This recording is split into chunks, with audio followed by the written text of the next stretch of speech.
To delete your MoneyLion account, you need to contact MoneyLion customer support directly. Here's how you can do it. Contact customer support. Reach out to MoneyLion customer support through the app, website, or by phone.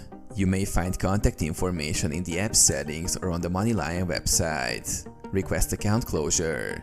Inform the customer support representative that you wish to close your MoneyLion account. Be prepared to provide your account details and any necessary identification for verification purposes. Follow instructions.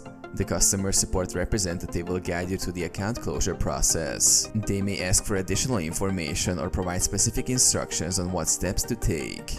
Complete necessary steps. Follow any instructions provided by MoneyLion to close your account. This may include withdrawing any remaining funds, canceling any pending transactions, or resolving any outstanding issues. Confirm closure. Once your account closure request is processed, confirm with MoneyLion that your account has been successfully closed. You may receive a confirmation email or notification.